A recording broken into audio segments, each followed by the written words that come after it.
So let's say we want to solve the linear equation 7x plus 5 equals 8, right? And what that means is we're trying to find the specific value x or values x in some instances that makes this statement true, right?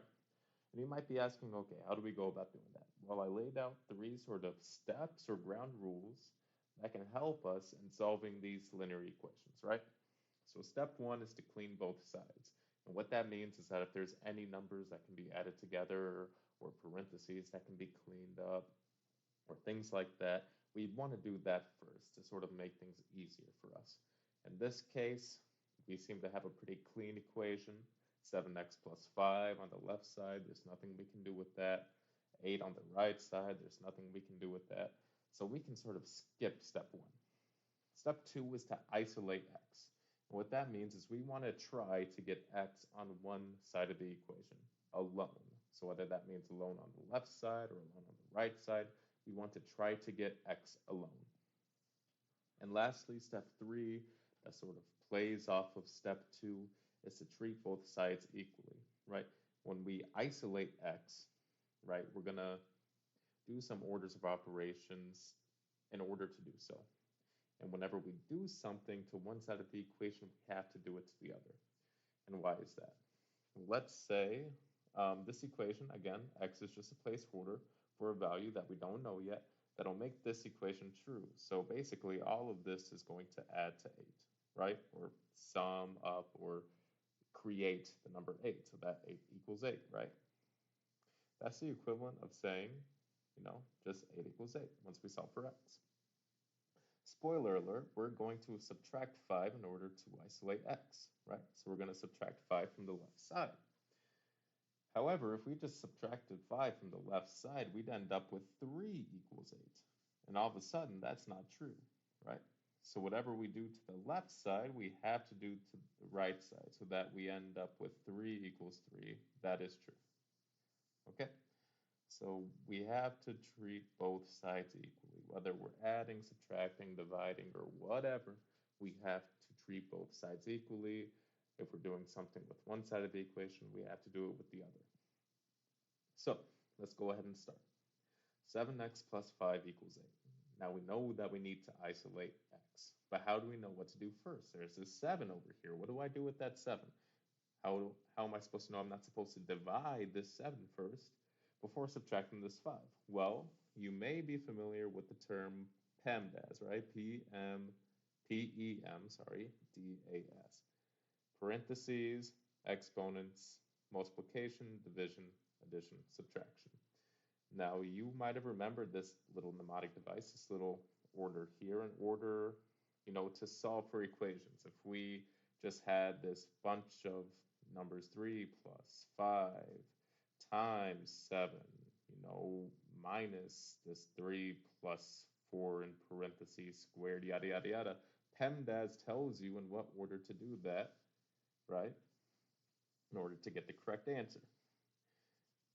So we go by PEMDAS. However, we are solving for something. You can sort of think of it as we're undoing things, right? We're subtracting this 5 that's being added to the x. We're going to divide the 7 that's being multiplied by the x, right? So we're actually going to take PEMDAS backwards, right? So any addition or subtraction, we're going to do that first. Any multiplication or division, we're going to do that second. Exponents, we do that third. Any parentheses, we do that last, right? So by PEMDAS, we know that we're going to have to start with this plus 5 here. If this x, the 7x, is being added by 5, how we undo that is to subtract 5 on both sides. So all of a sudden, this plus and minus 5 cancels out, so that we get 7x equals 3, right? And then this x is almost alone. We just have this 7 multiplying the x. So what we're going to do is we're going to divide by 7 on both sides to get the x alone. So that we get x equal to 3 over 7, right? And that is our solution. Now we can go ahead and check this. You should always check your work. So we can plug this into the original equation here, right? Right, 7 times 3 over 7. We plug that in for x. Plus 5 equals 8. 7 times 3 over 7. These 7's will cancel out so that we get I'm going to write a little arrow here. 3 plus 5 equal to 8. 3 plus 5 is 8. 8 equals 8. That is correct. Big green check mark. That is correct. So let's go on to other examples that may be a little bit more complicated here. Now we have x plus 5, parentheses, and a parentheses being raised to the third power equal to 20 plus 7. Now in this case, we can clean some things up, right? We have a 20 plus 7 over here. We can combine those. So I'm going to go ahead and combine those so that we have x plus 5 cubed equal to 27. We just added those together. Now, all we have, right, if we remember our PEMDAS, we have an exponent here.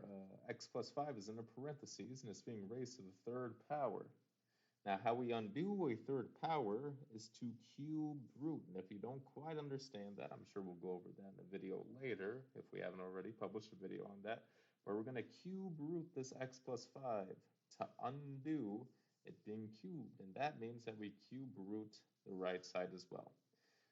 Now, if you don't know, 27 cubed is just 3. If you don't know, you can just put that in a calculator, and you'll figure that out. So now we undid x plus 5 being cubed. So now we just have x plus 5 equals 3. Now remember, we couldn't have just subtracted the 5 without taking care of that whole entire quantity, x plus 5 being cubed, because it was in that parentheses. We can't touch it if it's in a parentheses, right? But now we can, once the parentheses are gone, now that it's not being cubed, we can subtract that 5. Remember to do it to both sides, so that we get x equal to negative 2. And that is our solution, right? And again, we can check our answers by putting it back in here. Negative 2 and for x plus 5 being cubed equal to 27. 5 minus 2, or negative 2 plus 5, they both work, equal 3. 3 being cubed is 27, and we already covered that 3 cubed is indeed 27, right? Another big green check mark. We got that right. Now we have one more equation, and in this equation we have x's on both the left and the right side of the equation, right? Now whenever we have an instance like this, we want to combine x's, right? And how we do that is we pick a side. I like working on the left side. And I'm going to move my x's over there, right? So this is a positive x, being added to a 7. So what I'm going to do is I'm going to subtract this x, right? Now, again, x is just a placeholder. It can be stood for whatever, So let's just say x stands for cookies, 3 cookies minus just 1 cookie, this is the same as a 1x. We just don't use that notation because it's pointless, right?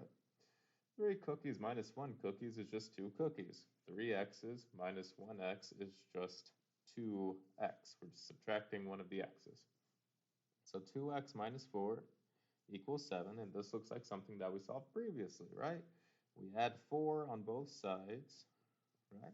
So that we got 2x equal to 11. Divide by 2 on both sides, and we get x equal to 11 over 2, right? And you know what we got to do. We have to check our answers. 3 times 11 over 2 minus 4 equals 11 over 2 plus 7. Sometimes checking your work can be a little bit more difficult than actually solving for it, right? 33 over 2 minus, we want common denominators, right? So this will be 8 over 2. If you don't get that, we'll go over in the video later. Equals 11 over 2 plus common denominators 14 over 2. I'm running out of room. 33 minus 8, what is that? That's 25 over 2 equals 11 plus 14, 25 over 2. Those look the same, they are the same, so we are correct. And that is a brief overview on how to solve linear equations.